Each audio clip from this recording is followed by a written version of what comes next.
and see what I can find. I think I'll be a coach driver.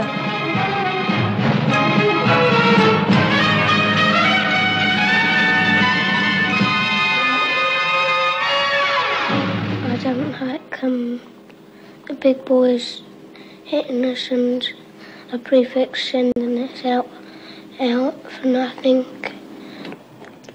I know I prefer to be alone, really. And when I said that, I know even now, I meant that.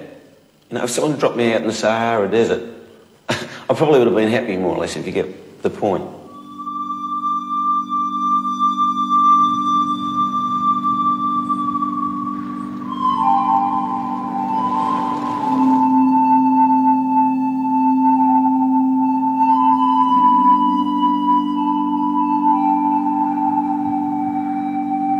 Say you had a wife, say you had to eat what they cooked you, and say I don't like greens, well I don't, and say she said you have to eat what you give, so I don't like greens, say she gives me greens, and that's it. I find it hard to express emotion most of the time, although I'm getting on top of that more now, you know. I mean, just a simple thing to say to sort of Susan, you know, I love you, something like that. I mean, I can tell you about it, but I really haven't been able to say it freely to Sue, you know. Did he propose to you? Yeah, it was strange. We went off and bought the engagement ring first. And then I said to him, you haven't really proposed to me. As you can gather, he's sort of very shy. What was it that you fell in love with? What is it about him? His helplessness, I suppose. It was the motherly instinct in me to pick him up and cuddle him. And he's also very good looking, I think, but he doesn't agree with me. And in the summer he's got this cute little bum in shorts.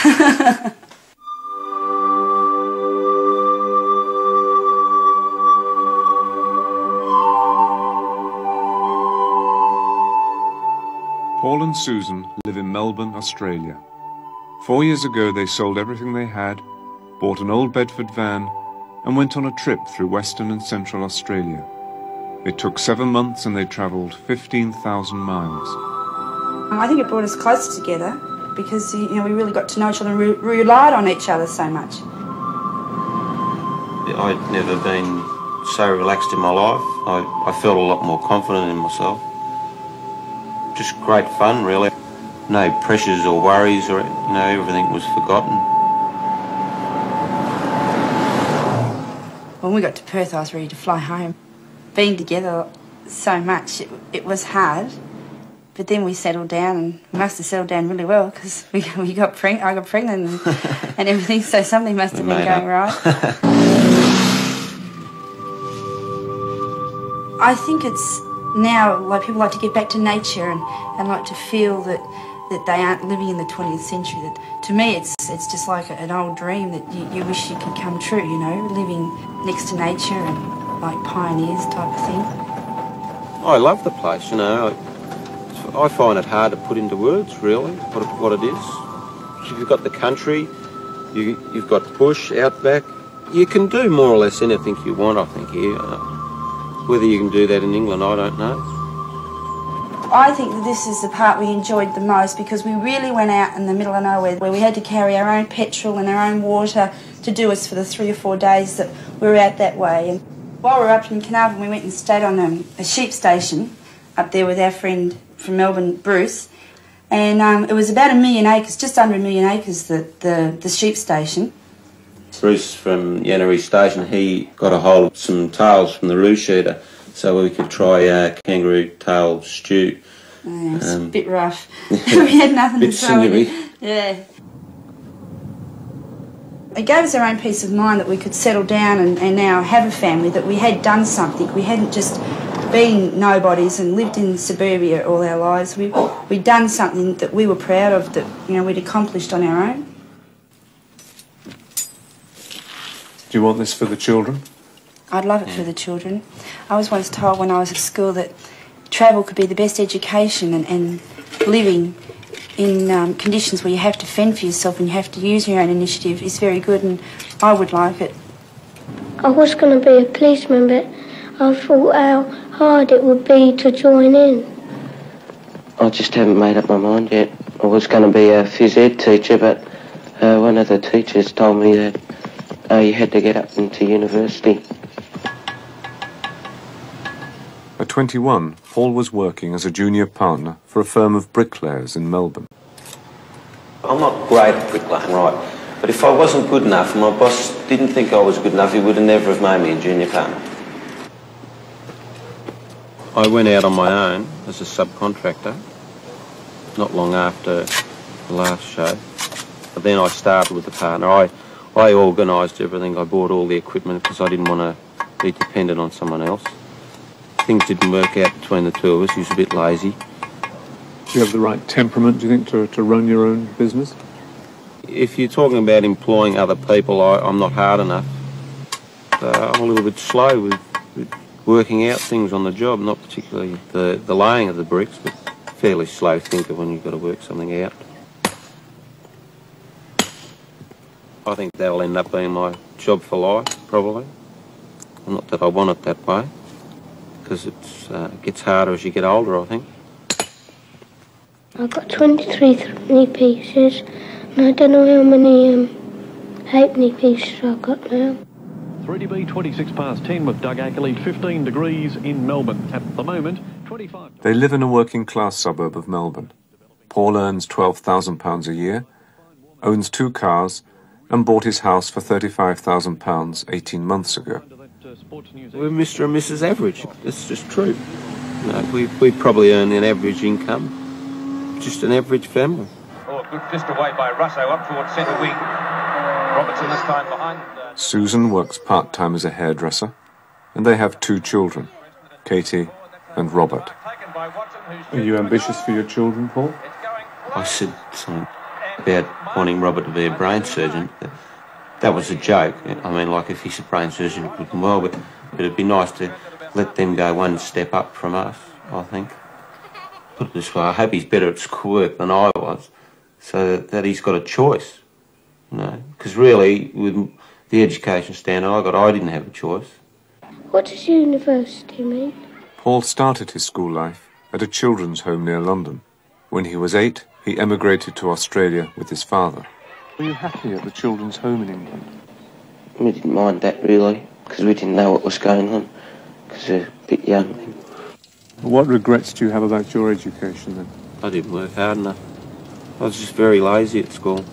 You know, if you're lazy and you don't work at school, you suffer for it.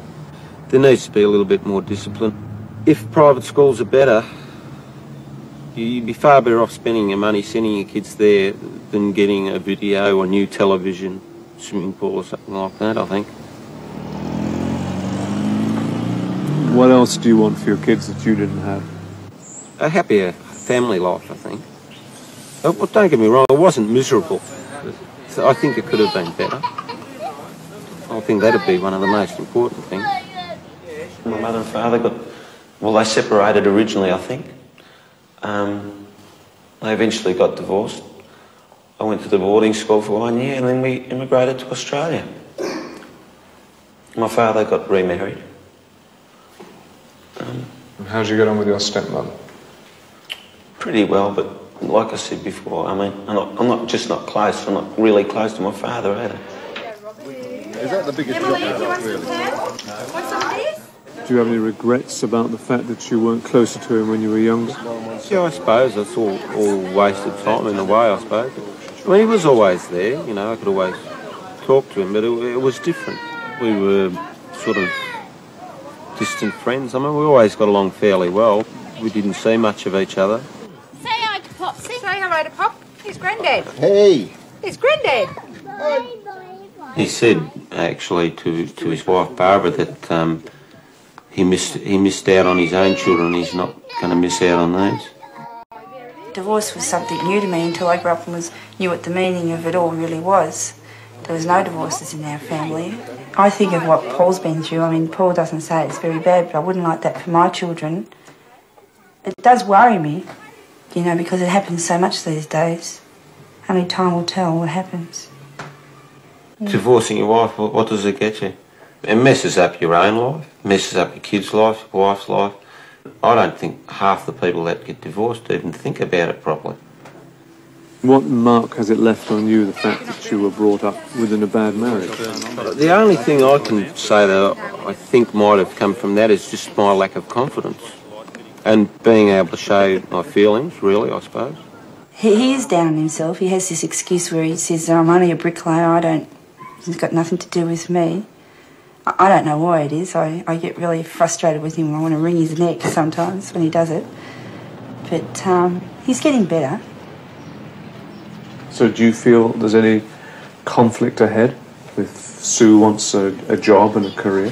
What's come up so far since we've been married, we've handled that.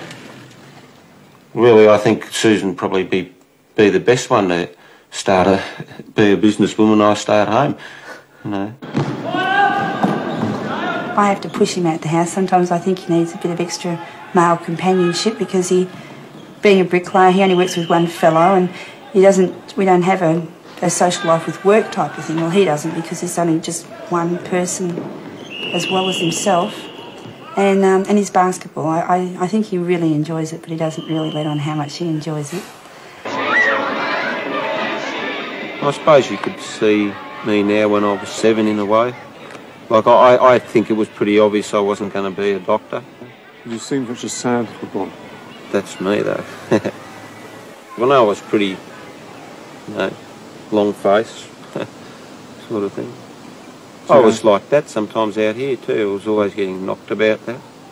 I don't like greens, well, I don't. The first show I saw was at 21.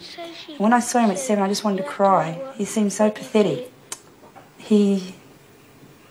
I suppose I don't know, it's hard to say. It really made me go to jelly inside, you know, to see him like that. And do you think it's true that we can see the man in the 7-year-old boy?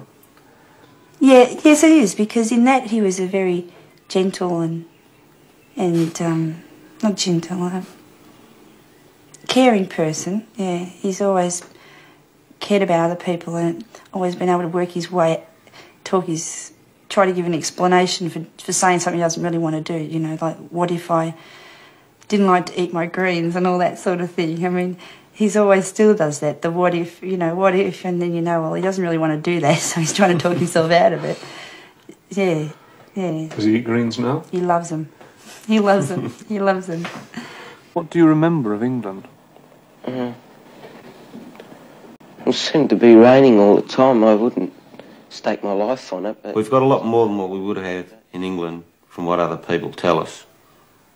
But there again, when it comes to work, I don't sit down on my backside. I'll go and chase it. So it's hard to say. But I'd say, like in general, I've probably done better here than what I would have there.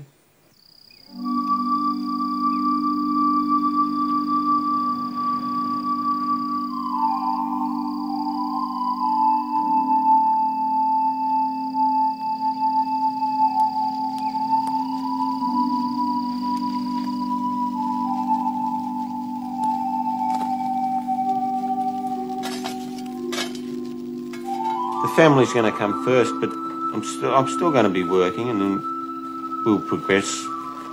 I'd love Paul to build me a house, and I know that he'd be happy once he's done it. Something like he's got his children, and then to build his own home, it really would be the icing on the cake for both of us. I read the Financial Times. I read the Observer and the Times. What do you like about it? Well, I usually look at the headlines and then read about them. About it. Yeah. I like my newspaper because I got shares in it and I know every day what the shares are. Misers like you like. No, but on Mondays they don't move up, so I don't look at it. What's the point of the programme? The point of the programme is to reach a comparison.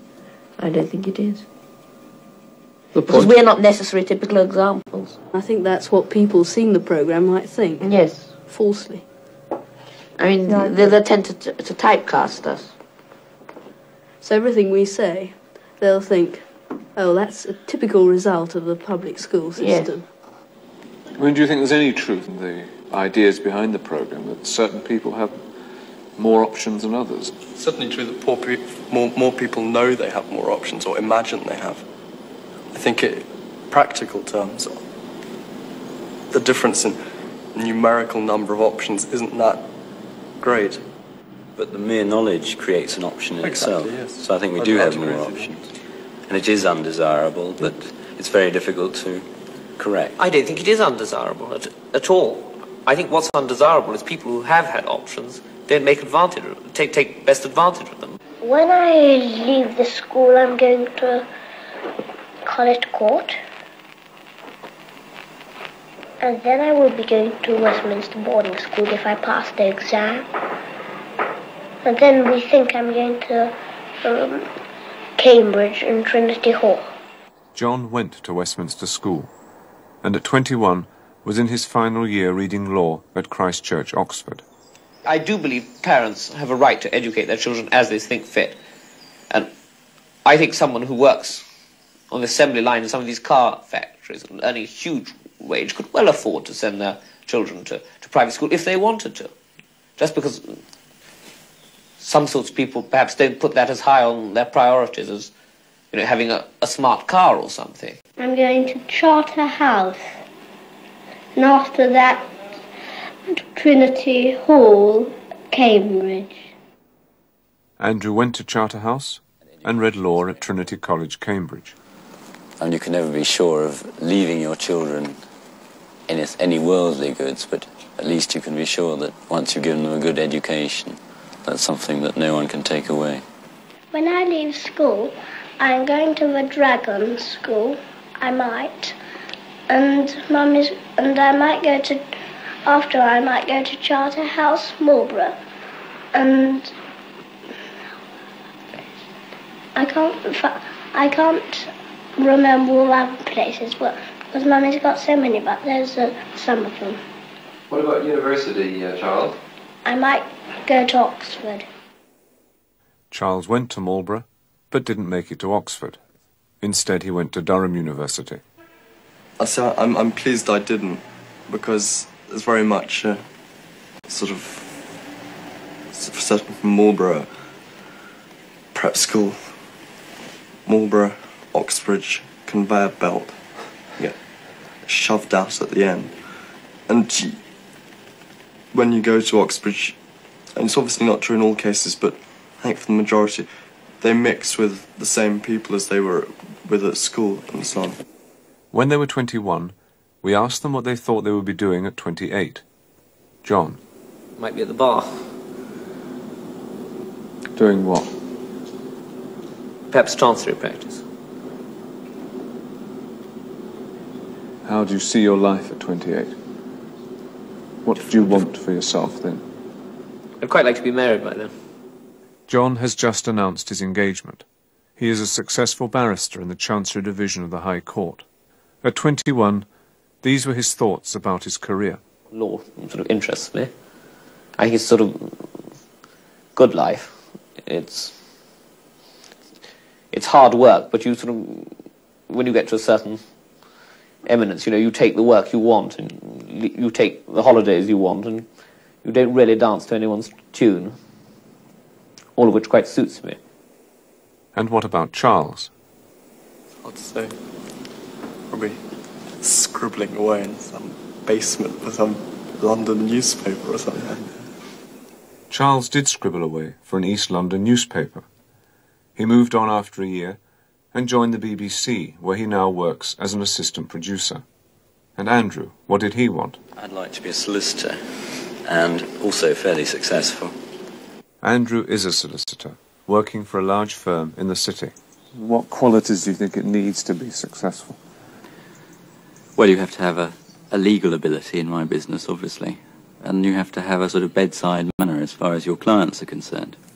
Because there's no good being brilliant if you can't communicate with your clients. What do you think about girlfriends at your age? And Tell me what you think. I've got one, but I don't think much of her. The girls never never do what the boys want them. They always start playing with dolls when the boys want to play rough and tumble with them. It's quite true. I don't think I financially come from the same background. Andrew didn't go for a haughty Deb, he went for a good Yorkshire lass. But I mean, obviously he knew what he wanted. Andrew and Jane were married 18 months ago. I think I'm probably quite down to earth, and I tend to be less extravagant than maybe some women are. I don't go out and buy lots of expensive dresses, I just go out and buy one or two. And even better, pay for them. They spend their weekends in the Sussex countryside, where they are converting an old barn which they bought with financial help from their parents. They plan to live in it permanently when they start a family. During the week they have a flat in London, and Jane has a full-time job as a secretary. I think it's not a bad idea to pay for schools, because if we didn't, schools would be so nasty and crowded. Yes. So do I think so. Yeah. And the people in the schools wouldn't, and the man in charge of the school would get very angry because he wouldn't be able to pay all the masters if he didn't get any money. Well, I've never really experienced the state system, but I think you get a better level of education if you can go to a private school. Do you think it's bad that people like you opt out of the state system? Well, there are really two counter-arguments. First of all is the argument that people should have the choice if they've earned the money to spend it. And then the other argument is that if we all went to the same sort of schools, those schools would probably be better because those people who had influence would do their utmost to make sure they were better if they had to send their children there. Whereas they just look back and don't particularly care what happens in the state system. And what do you feel about that? Well, I think probably the latter choice is fairly impractical. So I suppose that one has to continue with the idea of everyone having a choice. Once I had a talk to Greville, he was in my house, and I asked Sir if he could put him out of my house because he was always getting minuses. Looking back on our film of us at 7, certainly I was a fairly precocious little brat, and I hope I'm no longer. Do you still read the Financial Times? No.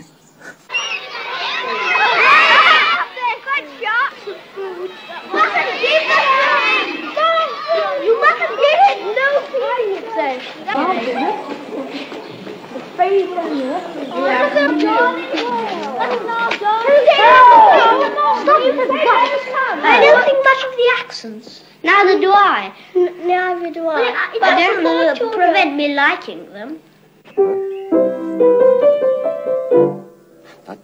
Yes, and that mustn't be late there. I should, quite quietly, it's a very nonchalant little theme. Well, yes, I do feel I've had the best of everything as far as education is concerned.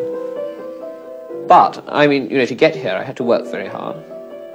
But you don't deny you've had a silver spoon. I think anyone who goes to a really good school has had a leg up. But, I mean, I wouldn't say I'd been unduly privileged if I missed the exam to my school and had to go to sort of grotty public school. I would have thought I had any advantage at all. Yes, I must say, all this talk about opportunities, it's something I did slightly object to in the programmes. We were shown at the age of 7 outlining sort of the academic sort of career that most of us did in fact pursue. You know, each sentence ended up, you know, John is at Westminster, Andrew is at Charterhouse and everything, implying that we just sailed through, you know, merely manifesting an intention at the age of 7. We didn't show the sleepless nights, the sort of poring over our books, the sort of, you know, all the sweat and toil that got us to university. It was presented as if it was just, you know, part of some indestructible birthright that we went to all these places, and I thought that was unfair. It didn't show us sort of having to do beastly jobs in the holidays, you know, to make ends meet and things. It didn't give a very real sort of impression. Do you want to be rich?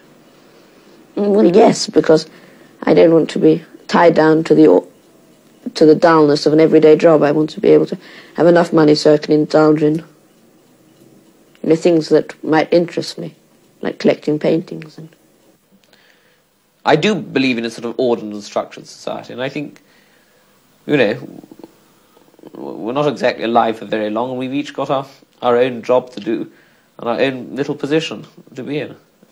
Some people have a better time than others, but you know, it doesn't mean because you sweep the streets you're any less valuable than someone who's, you know, running a huge corporation. I mean, not everyone can be at the top, but as long as people are happy in what they're doing, that's, I think, the greatest good that can be. And this is what worries me about these new sort of invidious sort of class attitudes that certain sort of subversive elements are introducing, you know, based on envy and things. John declined to be interviewed at 28. He felt satisfied with what he had said in the previous films and had nothing more to add.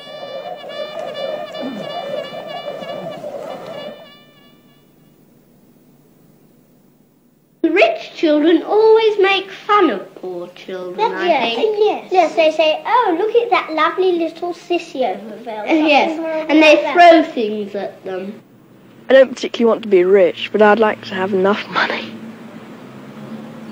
Well, what do you mean by enough? Well, enough to have a nice house and be able to send the children to a private school if you want to. I really don't see how one's life can be a failure. In that, if I became a journalist and got sacked at 30, it's probably because I'd grown out of it, or I'd changed, so I was no longer suitable, so therefore I'd find something else which I'd find, you know, I enjoyed and which my talents were suited to. Charles has found a career suited to his talents. At the BBC he makes documentary films. He decided not to take part in this film. I'm quite happy living in the society that I am living in. It's a shame that more people can't get the opportunities that I've had, and I'm not sure how one deals with that. But you've been lucky, haven't you? What about those who haven't been so lucky? Absolutely. I have been very lucky. Well, we pretend we've got swords, and we make the noises of the swords fighting, and when somebody stabs us, we go, ah! I think if you're healthy and have good friends, you can get on perfectly well. But everybody would like to be rich. Neil was brought up in a Liverpool suburb, went to comprehensive school, and dropped out of Aberdeen University after one term. At 21, he was working as a casual labourer on a building site in London. I came to London and I contacted an agency for squatters, and they were able to give me the address of somebody who was able to help people who were looking for accommodation in the London area. And by a process of chasing people around, I eventually managed to find this place here. And I think in questions of squatting, a bit of humanity is more important than vague rules about who can live where. But you've kicked against the stability that's... I don't think I ever had any stability, to be quite honest. I can't think of any time in my life when I ever did. I don't think I've been kicking against anything. I think I've been kicking in mid-air the whole of my life.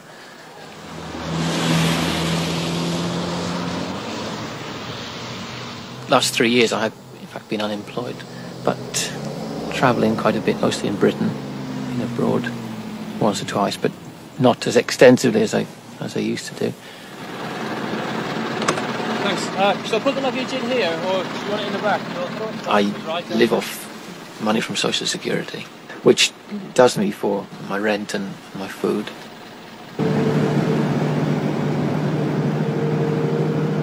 I've been moving about a bit between different places, really. I'm a bit unsettled, but I'm very shortly moving to live in digs. For the last 7 years, Neil has been moving around Britain. He spent the summer on a farm in North Wales, and when we found him, he had just arrived in the Western Highlands of Scotland. And do you think people like you who live off the state are scrounging? No. If the state didn't give us any money, it would probably just mean crime. And I'm glad I don't have to steal to keep myself alive. I do it simply because I don't want to be without any money at all. If the money runs out, well, then for a few days there's nowhere to go to. And that's all you can do. I simply have to find the warmest shed I can find. Neil rents whatever kind of home he can find. The last job I had was cooking in a youth hostel, some cleaning work as well. And I was the only person in the hostel who could speak French, so I had to do a bit of that. Do you eat every day? Yes. I'm eating better now than I was at times when I was in Aberdeen, and those days, sometimes I really was short of food. Well, I'm going to take people to the country and sometimes take them to the seaside, and I'll have a big loud speaker in the motor coach and tell them whereabouts we are and what we're going to do and what the name of the road is and all about that. There's a lot more to do in the mountains than there would be in a suburb or in a city centre. What I've found here, in fact, is that you don't talk about things like the weather, because the weather is all around. Everybody knows it's been raining, so you don't talk about the weather. That makes good sense to me. I'm not the sort of person who can go into a pub, sit down with a drink, and listen to the jukebox and talk a lot of rubbish. A lot of people find that very relaxing. But if I'm going to talk to somebody, A, I have to be able to hear myself speaking, and B, I have to be talking about something that actually has a meaning. I'm not trying to denigrate the way that most people relax, but I can't do that. So I'm lost in a noisy pub. I'll sit in a quiet corner of a quiet pub, and then I'll want to talk about literature or something like that, which not everybody will want to. How do people regard you here? Well, I'm still known as an eccentric, as I have been since about the age of 16 or so. Do the days seem long for you? They can do.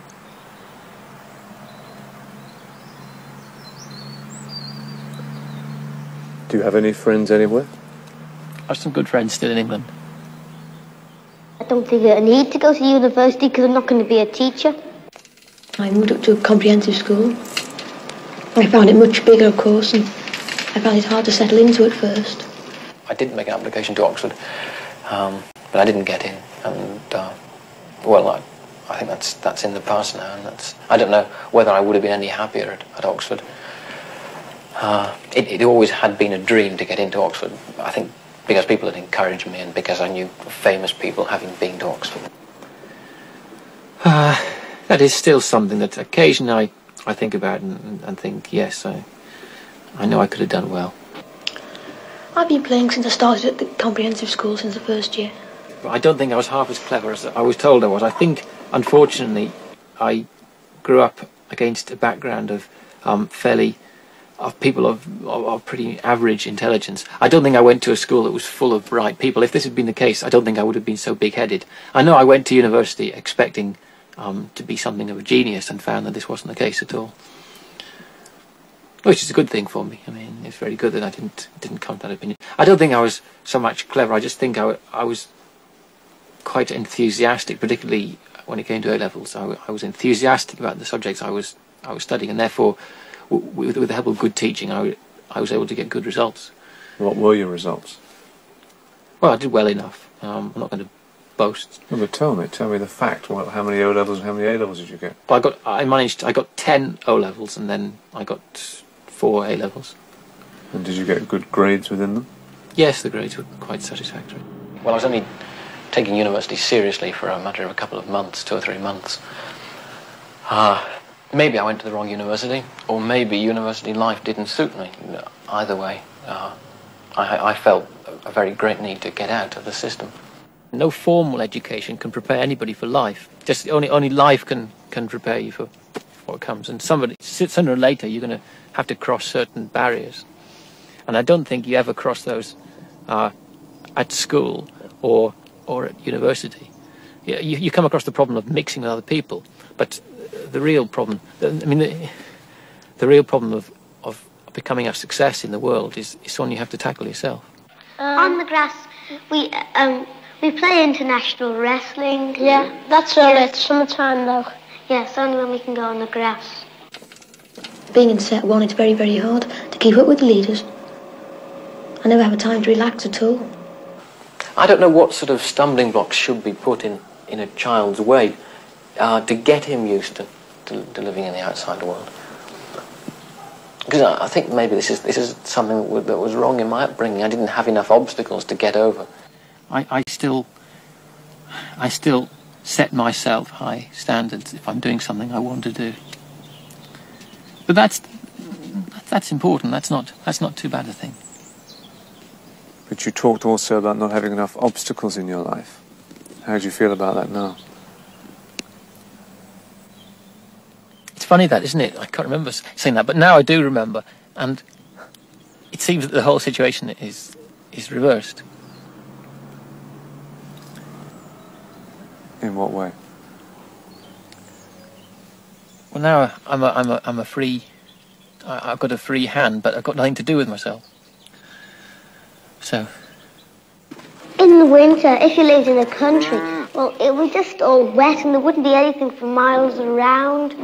And you get soaked if you tried to go out, and there's no shelter anywhere except in your own house. But in the town, you can go out on wet, wintry days because you can always find somewhere to shelter because there's lots of places.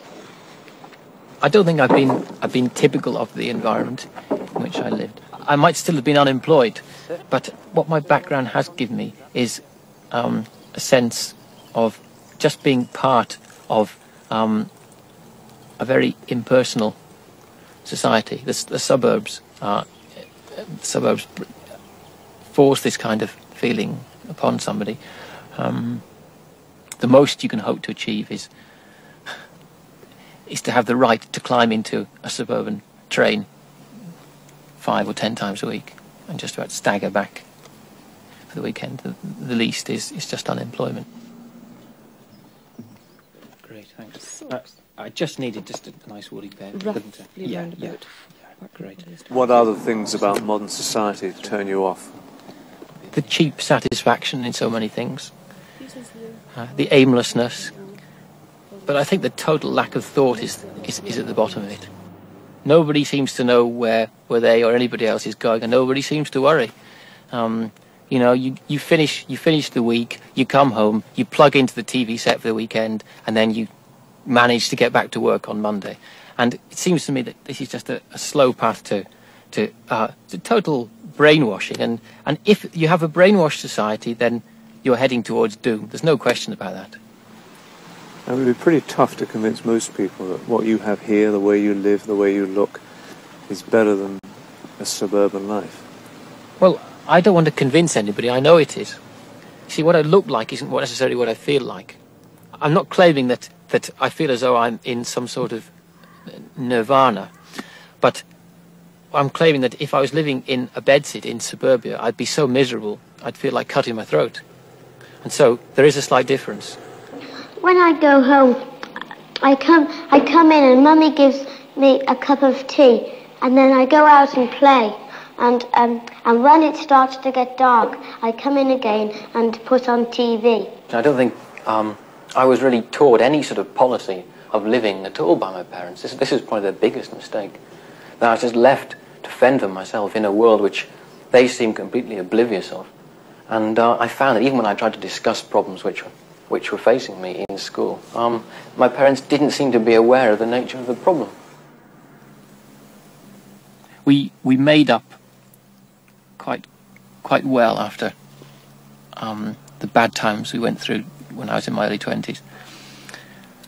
There are still awkward patches, but I think suddenly, perhaps almost mutually, it dawned upon us that we were all making mistakes, and also that some of the things we did couldn't be helped. And I think now, perhaps the greatest thing we've achieved is we know when to say nothing, and we know when to do nothing, and we know when to be tolerant of each other, and that's a great thing. That's really tremendous.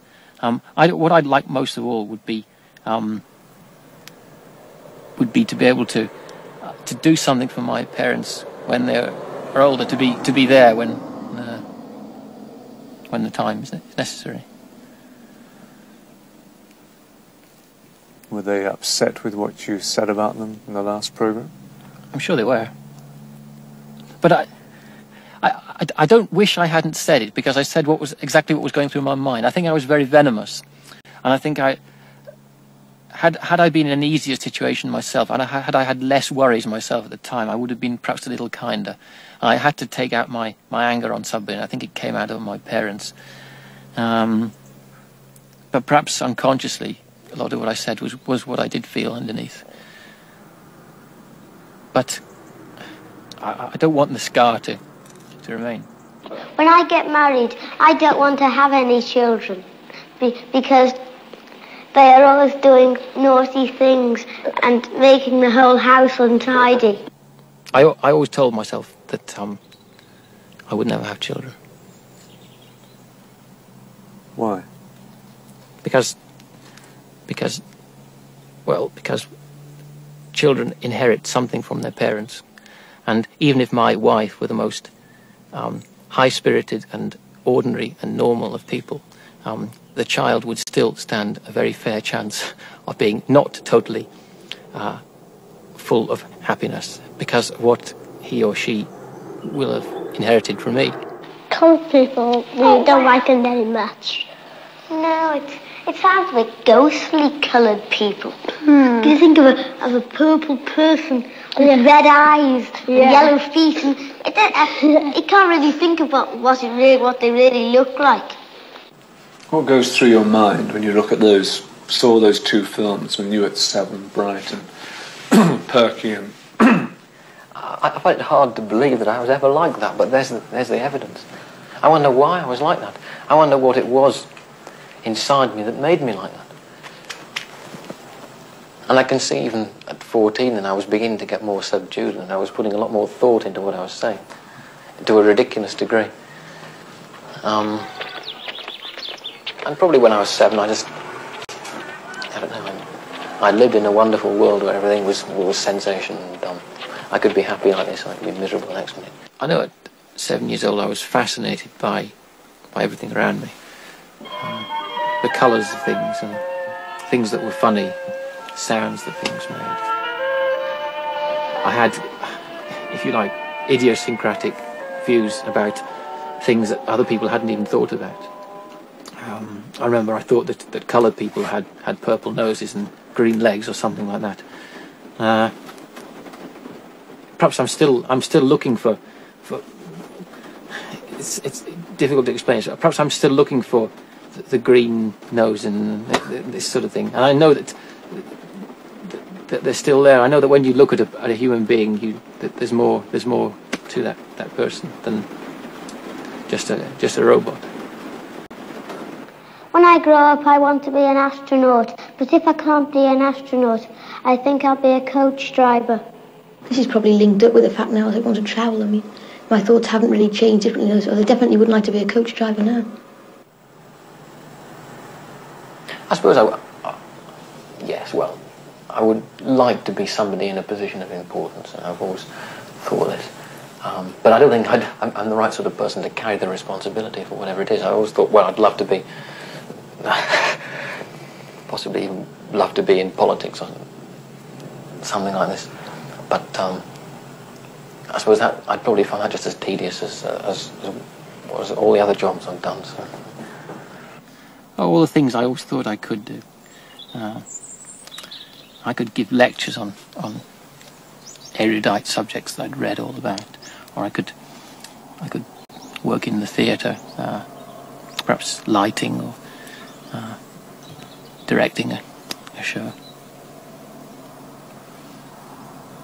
And is all that lost to you? Does seem to be, yes. I don't see any way out. I've thought of everything I possibly could. It seemed to me for a long time that getting a reliable job and a nice place to live would be the solution. Well, I haven't succeeded. I can't see any immediate future at all. But here I am. I've still got clothes on my back. Not particularly nice clothes, but I've still got them. I have a place to go to. I have some prospects of work. I'm still applying for jobs. I haven't given up. I think I'm lucky because I've met so many people. I've worked with people who have no future whatsoever, for whom life is finished completely at 50, and yet they still have to somehow keep going. And I don't want it to seem that I'm complaining too much. I feel, especially sometimes when I'm on my own, that I'm losing touch with the way other people live. Do you worry about your sanity? Other people sometimes worry about it. Like who?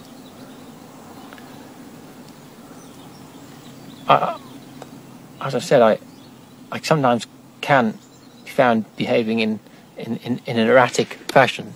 I sometimes get very frustrated, very angry, for no apparent reason, for a reason which won't be apparent to other people around me.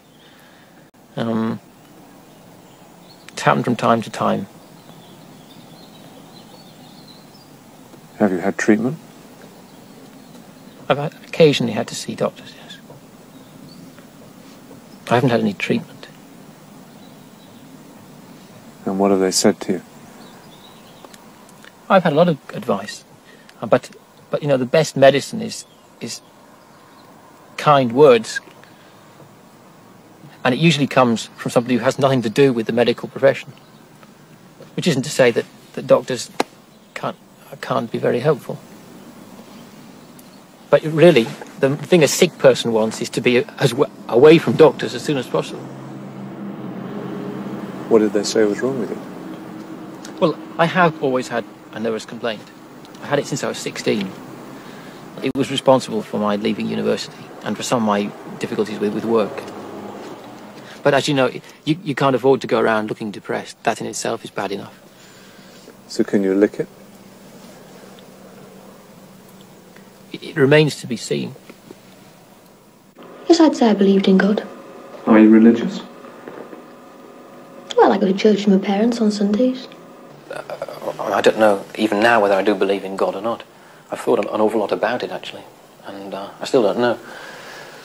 But still, this was absolutely certain. If one was to survive in the world, one had to believe in God.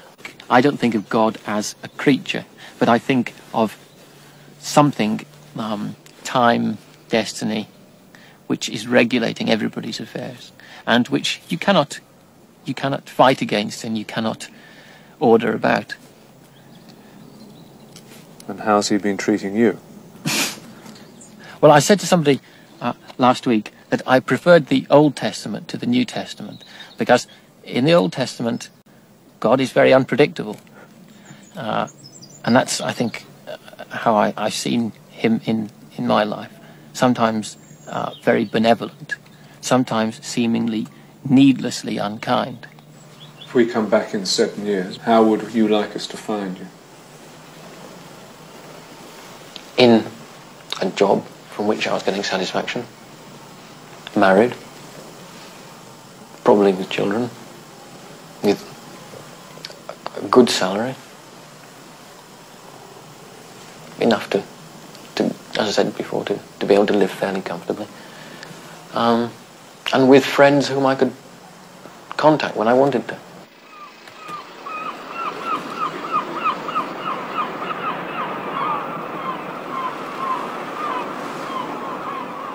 I'm a lot happier now than when I was 7 years ago. I'm more content. I don't have such dreadful yearnings. I don't feel so hopelessly as if everything is against me. Do you think, what a waste? Yeah, perhaps. Why should you accept this? You're better than all this, aren't you? No, I'm not better than anything or anybody. I'm just somebody with my own particular difficulties, my own particular obstacles to surmount. And everybody else is doing exactly the same thing. If we did all love Jeffrey and we all want to marry him, yeah, I think I know the one that he'd like. Jackie, Lynn, Susan. After primary school, they separated, and at 14, Lynn was at grammar school, and Jackie and Susan were at comprehensive.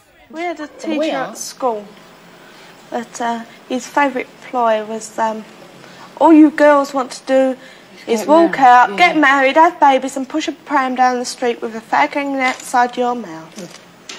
Women are expanding into so many different areas now that it must be getting easier, and Susan has been married 4 years and has a son of 2. Her husband Billy is a gas fitter, and they live in a council house in the East End of London. 75.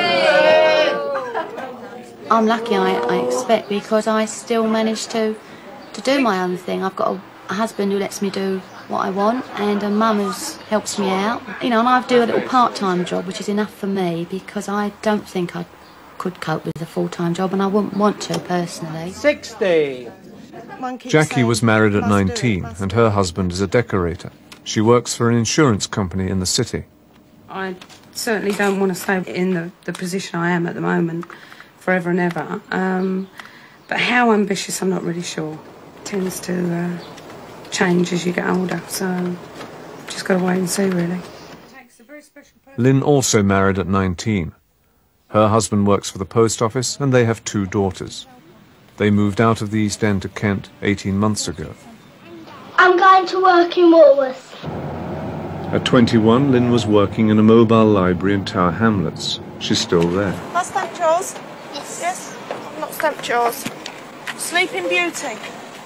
Teaching children the beauty of books and watching their faces as books unfold to them is just fantastic. To work with children of that age, you've got to love them. And I love children. Well, I know he is her and he loves her. I don't. I love him. I don't think I'd get married too early. I'd like to have a full life first and like to meet people before and before you can commit yourself to a family. If you think that getting married, as far as we're concerned, is a case of going to work, come home, cook tea for hubby, going to bed, getting up, going to work, you're totally mistaken. Did you meet enough men before you decided who to marry? I've been married a year and a couple of months. You do think, Christ, what have I done? See, I've still got my And I'm being honest about it. And Russ thinks the same. You think, at times, you think, Christ, what have I done? It is a partnership marriage, yes. We married, say ominously, young, but because we wanted to go out and have fun together and grow together. I'm not sure I would recommend it. I think but again, you're generalising. I mean, if I would say on average, 19 is probably too young. I've had a good time up till I was 24, and I think that to get married young, there must be things that you miss. You must miss that crucial stage of being yourself, because the minute you get married, you're no longer a single being, you're a partnership, and that should be the idea behind it. If I could, I would have 2 girls and 2 boys. Yes, I would. And what about you, Jackie? My mum, because she got 5 girls, she had 7 years bad luck, that's why she's got 5 girls. I'd like to be able to have a happy family. I mean, I know that's not possible to be happy all the time, but as much of the time that was possible. Go through there, that's the nursery. Got any plans? Oh, do me a favour. At 21, Jackie had moved into a new house. She has decided not to have any children. Basically, I would say because I'm far too selfish. I enjoy doing what I want, when I want and how I want, and certainly at the moment I can't see any way around that. It's not to say that that's a forever decision. Some people can make it work, I just don't think I could. You don't think you're missing out on what they have, their stake in the future? No. That's a terrible way to put it, you know. I mean, that makes you sound like you're saying, right, great, we're going to have a child, and that's us. I do feel to a degree that, yes, I am missing out, but I also think that I get far more pleasure, or I'm gaining far more experience by not having that tie. When I got married, the primary reason was because I wanted to have a child. The two, to me, went together. I can understand Jackie's decision because I think there's still a lot of pressure put on young married couples to have children as though it's expected of them, and I think it's all wrong. It's just a personal decision that everyone's entitled to make. And knowing what it does to your life, I can fully understand someone who decides not to. What would you do if you had lots of money? About me, £2. I would buy myself a new nice house, you know, one that's all nice and comfy. Do you get depressed by money problems? No, why? Why should you? If you can manage on what to you've get got. depressed over money. It's so easy to. But why should you? Why when I bother reach about the it? 18th day of the month and my mortgage is due on the 20th and there's nowhere near enough money in there, I get depressed about it, obviously. What money? It was hard, first of all, when I gave up work from having a fairly high salary to nothing was hard. But you get used to it. Whatever your circumstances are, you live in them, you get used to them and you cope. Everybody does.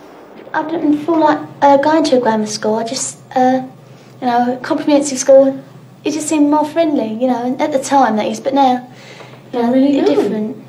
Grammar school's fantastic. You say so. We've had that it doesn't scratch the bottom. Why am I using wooden spoon, please, to stir this saucepan? I don't think anybody influenced me. It was a conscious decision. Obviously the decision was discussed at home, but it was always in me to go. There may come a time, perhaps later on, when I'll regret not having... We're talking about examination results, really. That's what it boils down to. And I got some examination results, some O-levels, CSEs, whatever. Didn't need them for the jobs I decided to do, so... With this school, we do metalwork and woodwork, and the boys do cookery. And we get a share of everything, sort of thing. Most parents would want every advantage they can get for their child. Now, whether you class going to grammar school as an advantage is dependent on your entire outlook. If you don't class it as an advantage, then you're not going to push that. My mum left me, she knew I could go to grammar, and I decided that I didn't want to, and she encouraged me in the choice that I made. And right or wrong, that was my choice, as much as I was capable of making a decision. And I enjoyed myself. My father had a reasonably good education. He never went to the local comprehensive, but at the same time, I don't think he was too worried which way I decided to go. I think he probably knew me better than I did, which was that basically I was a very lazy person academically, and I think I would have found grammar school push. Do you have any regrets about it? No. No. You can only have regrets about things if you're not happy with the way you are. You look at the old film and you see yourselves at 7. Do you think you've changed? No, I don't think I have really. We're the same people as we were then. I was always chatty, Jackie was always chatty, and Nim was always the quieter one. Is that depressing or frightening to think that we're all set by the time we're 7 and that's it? I don't think one's set by that age. You progress, but the overall character is there to come up. I think the basics are there. Yeah, the basics are there. Why is it that you three haven't changed so much, do you think? You'll probably never know that. I think, perhaps we've all grown up. We've all had a stable background with stable relationships all the way through. I mean, the same people are there now that were there then. The poor, if that you don't help them, they'll sort of die soon, wouldn't they? Where some people are just born into rich families and they're lucky. I don't see why they should have the luck when people have worked all their lives and haven't got half as much as what they have. It just don't seem fair. I've had the opportunities in life that I've wanted. I say I've had more opportunities. Yeah, you've made. So you three working class girls don't feel bitter about a society that maybe gives one strata of it more opportunities than another? No. Not bitter. Not at all. I don't even think, to be honest, we consciously think about it until this programme comes up once every 7 years. I really don't think we even think about it. I do not sit there thinking, oh, he actually was born into money. He's had more opportunity. I mean, it just doesn't even cross my mind. I think that we all could have gone in any way that we wanted to at the time within our capabilities. I mean, we chose our own jobs. We were able to choose our own jobs quite freely. If you've got a comfortable background, then perhaps it can make life easy. But I think you've also seen within this programme that it doesn't always work that way. In some respects, I think that the boys and Susie didn't have such an open choice as we had. It was mapped out from such an early age as to where they were going, and they had to live up. It's a hard thing living up to parental expectations.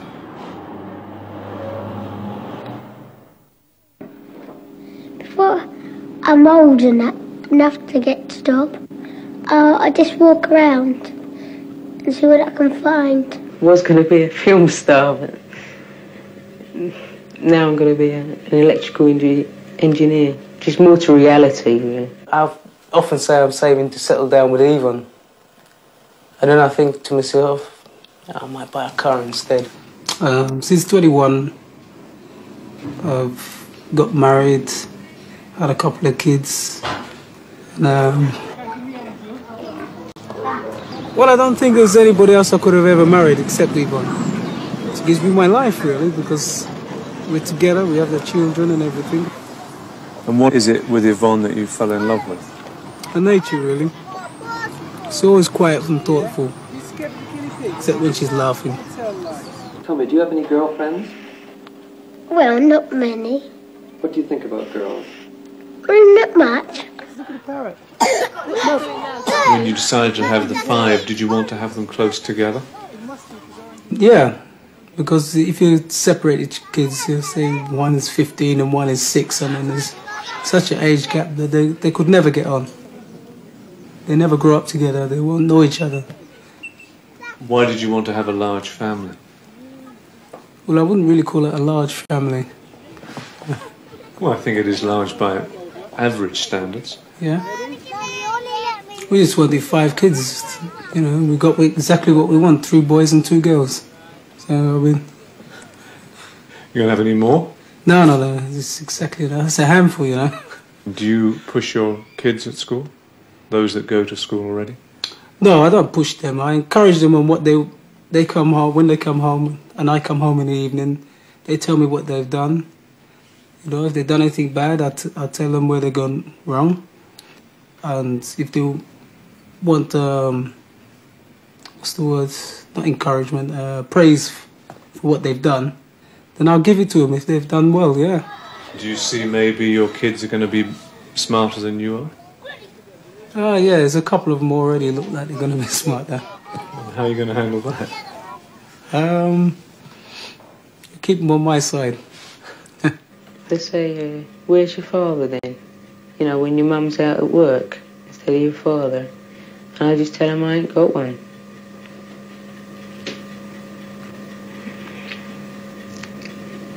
What effect has that had on you? Well, I don't think it's had any effect on me, because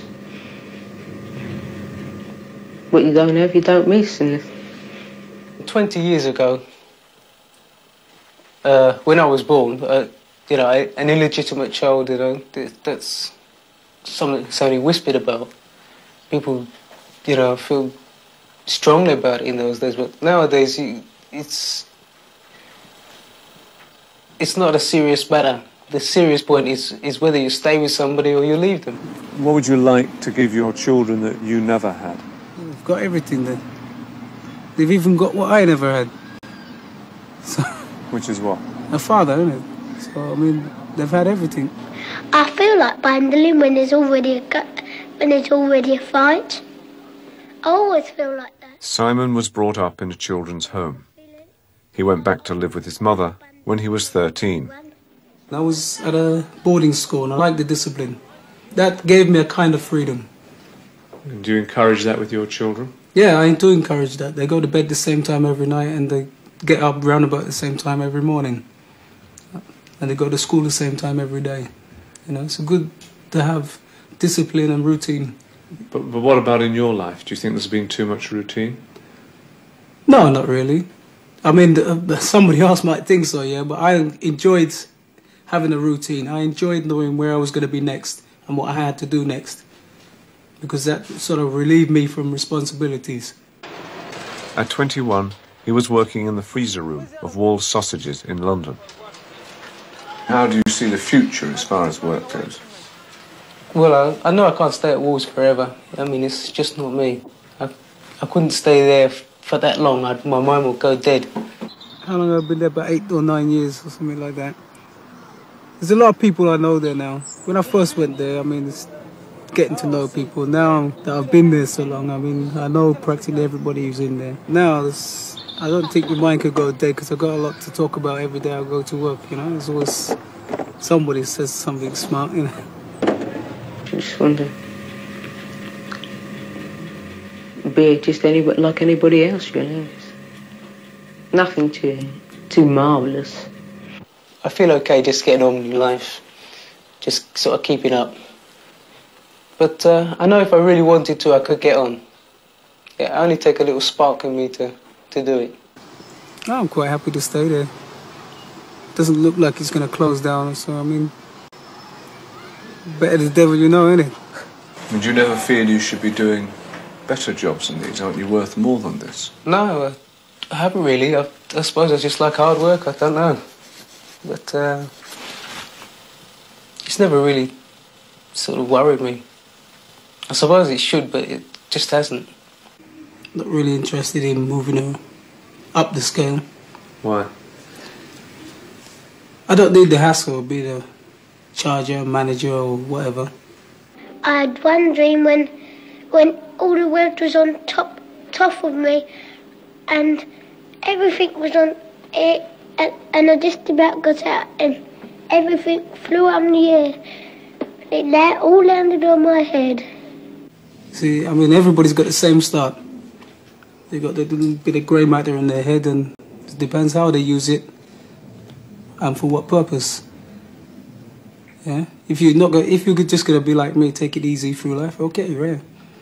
If you're gonna be somebody who really wants to go far, well, you have to push yourself. If you don't push yourself, you won't go up.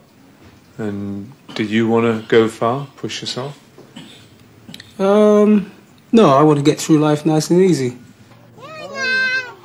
Simon and his family live in a council flat in Southall, London. What do you think about rich people?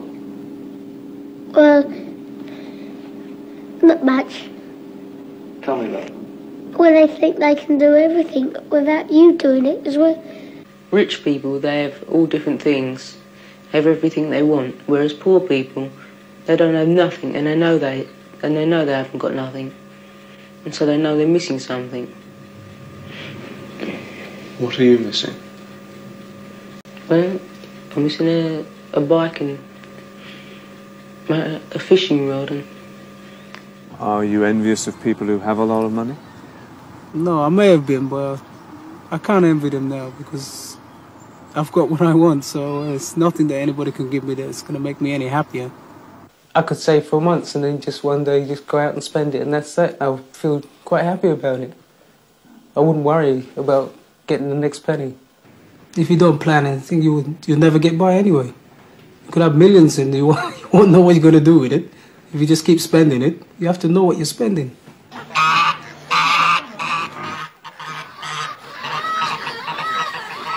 Everybody's got to get used to knowing coloured people, and coloured people in turn have got to get used to being with white people. Because if either side doesn't work properly, then no side will work properly. They're just the same as me, aren't they? I mean, do you think it's hard being a black man in English society today? It depends what you want, innit? If you just want to live in the society, no, it's not hard. If you want to fight the society, yes, it would be hard. And have you ever wanted to fight it? Not really, no. There's no need for it. I've been to Madame Tussauds with my mum, and the planetarium as well. Do you want to go abroad? Yeah. I'd like to go to Mallorca. take a couple of weeks out there from everything. Relax myself. I think I might like to sort of go out of this country, probably just for a holiday first, somewhere, anywhere, and then sort of think about settling down somewhere else. I mean, I could have got a job in some foreign parts, working for an automation packing firm. But when it came down to it, I didn't want to move, I didn't want to leave. So, I mean, I probably got a very narrow view of life, because I don't really like travelling. Does that worry you, that you have that narrow view? Worry me? You keep asking me if things worry me. No. Does it concern you then? Yeah, that's a different word. No, not really. It doesn't really concern me. And what do you want for the future? Watching my kids grow up, and when they're growing up, maybe seeing their children grow up as well. Looking at some of the earlier films, it would seem that maybe you had a sad childhood. I mean, you didn't have a dad and you didn't have a lot of material things. No, I wouldn't really call that a sad life. It's a different life to somebody with everything or thinks they have everything, but I mean, it doesn't matter if you've got everything, all the material things in the world. I mean, you're not going to be happy anyway because you still want the next thing down the road.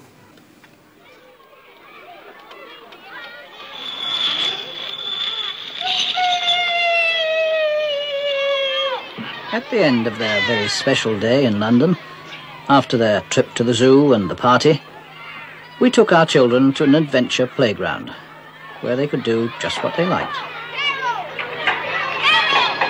Those from the children's home set about building a house.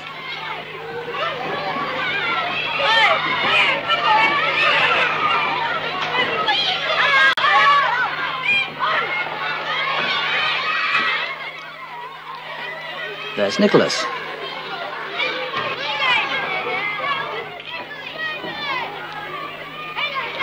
And Tony.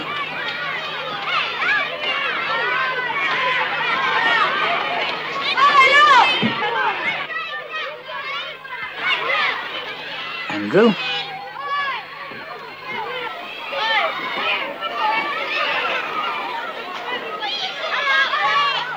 And Bruce.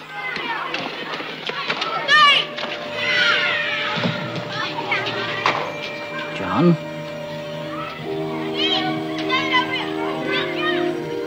Susie. Jackie and her friends.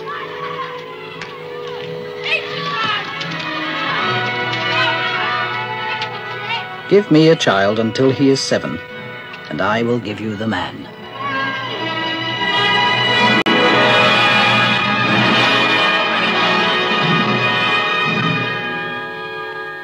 This has been a glimpse of Britain's future.